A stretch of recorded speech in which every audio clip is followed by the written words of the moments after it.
قل لو كان البحر مدادا لكلمات ربي لنفد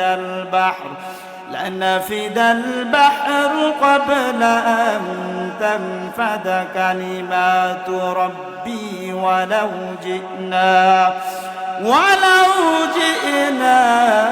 بمثله مددا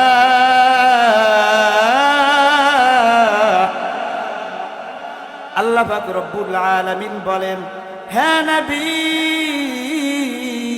আপনি বলে দিন, সারা পৃথিবীর সকল পানিগুলোকে যদি কলমের কালিতে রূপান্তরিত করা হয়, আর সেই কালি দিয়ে যদি আমার রবের প্রশংসার ব্যাখ্যা লেখা শুরু করা হয়, লিখতে লিখতে সারা পৃথিবীর সকল কালিগুলো পানিগুলো শেষ হয়ে যাবে, কিন্তু আমার রবের প্রশংসার ব্যাখ্যা লিখে শেষ হবে না।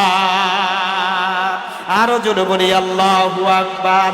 এটা কার কালাম? আরো জলতে বলতে হবে কার কালাম?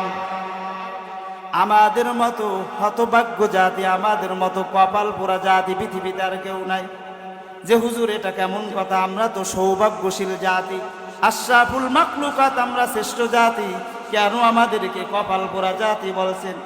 এজন্য আমরা কপাল পোড়া জাতি, কারণ আমাদের সাথে কোরআনের সাথে আগের মতো সেরকমের সম্পর্ক নাই, ঠিক কিনা?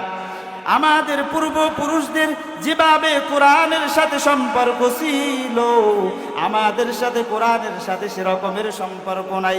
আমাদের পূর্বপুরুষদের দেখা যাইত প্রতিদিন ফজরের নামাজের পর প্রতি ঘর থেকে পবিত্র কুরআনুল কারীমের তেলাওয়াতের আওয়াজ পাওয়া যাইত, ঠিক কিনা?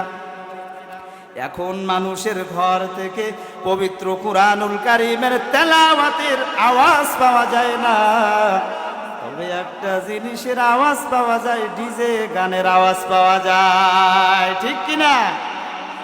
আমাদের পূর্বপুরুষদের ইনকাম খুবই কম ছিল, এরপরেও ঘরের মধ্যে শান্তি ছিল, রহমত ছিল, টাকা পয়সার মধ্যে বরকত ছিল, ঠিক কিনা?